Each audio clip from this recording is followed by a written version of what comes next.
Hey everyone, this is Business Owners Drinking Beers with Lawyer Humans.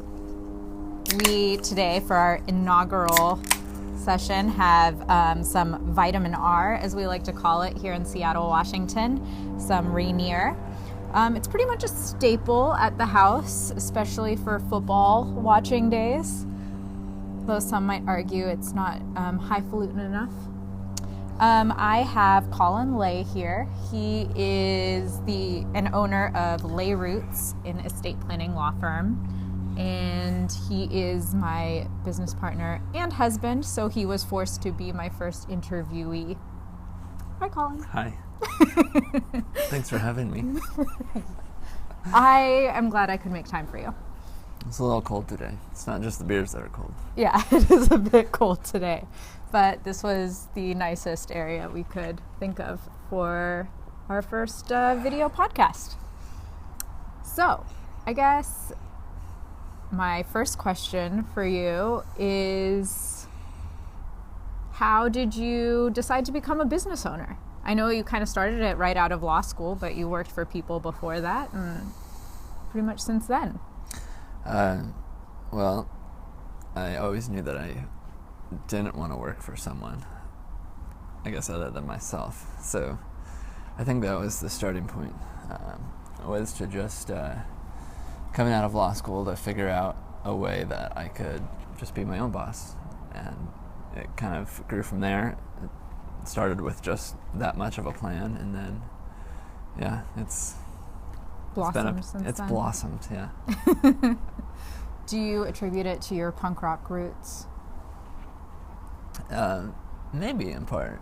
I know I always had trouble getting along with supervisors, and when I was in the service industry, getting along with angry people, or disgruntled or crappy customers who were probably upset. I guess what we've learned, part of it as being business owners, is that a lot of times when customers or clients are upset, it's because there's a failing on the part of the business owner to create the right systems and procedures to ensure that people walk away happy. Right. And I know for me, I always saw ways in which things could maybe be done better, and I just felt like I was so full of ideas, and I wanted to implement those changes. What do you think was sort of the number one thing that people did not understand, like family, friends, about you wanting to go on this sort of journey of entrepreneurship? Well, I think a lot of them are still convinced that I work for someone else. They'll be like, yeah, okay, you work for yourself, but with which law firm? I'm like, well, mine. Well, not the one we started.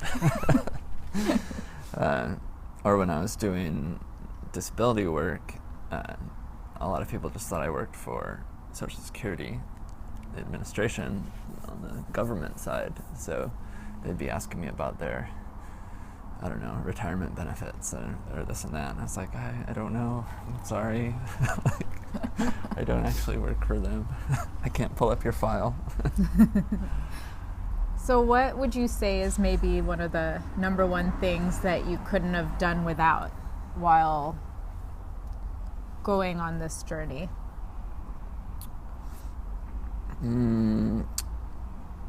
I think it was very important to have the support of my spouse.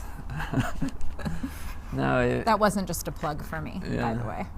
No, I think once we started doing more personal development and realizing that we could set bigger goals for ourselves, it helped to have somebody there who was supporting you 100%. And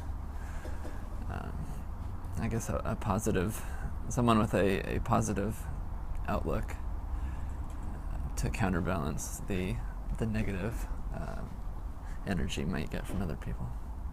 Yeah, I think that's probably true. Probably. Well, we do sometimes encounter negative energy from friends and family.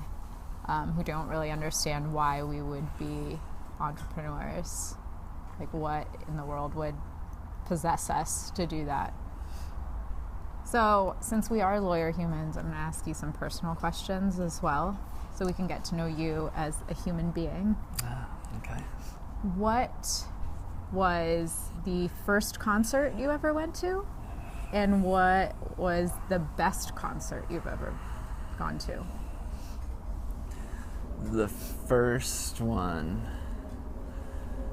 might have been the Vandals, I'm thinking. Okay. It was at this little club in Albuquerque that I don't think is there any longer, but it was just like a concrete box, basically, and it was the late night kind of rave club after hours, but in the evenings they had a lot of shows. So I think I went to the Vandals there. It was either the Vandals or like someone similar. Okay. I know it was punk rock. I know we got really excited to go crowd surfing.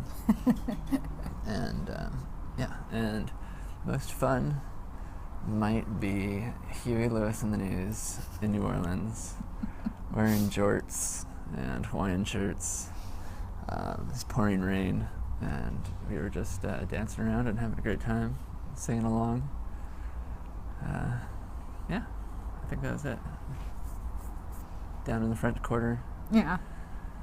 A lot of booze. Yeah. Always. Yeah. And how do you feel about Kanye West? I love Kanye West more now once I've read some of his interviews. Mm-hmm.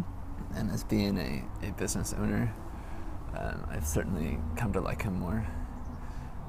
Because it can be quite a polarizing topic. Yeah. Well, yeah, I probably enjoy his interviews more than his work or his music. Mm-hmm. I get a bigger kick out of reading the things he has to say in interviews and how he talks about himself, and how he describes each album as the best album ever because he was doing his best, so obviously it couldn't have been better than what he had done. Yeah. So I do like that. I like his perspective on life and work. Awesome. Well, that's all we have for you today. I hope that those in the Northwest get to enjoy some Rainiers while watching football this weekend, or throughout the rest of the football season, really.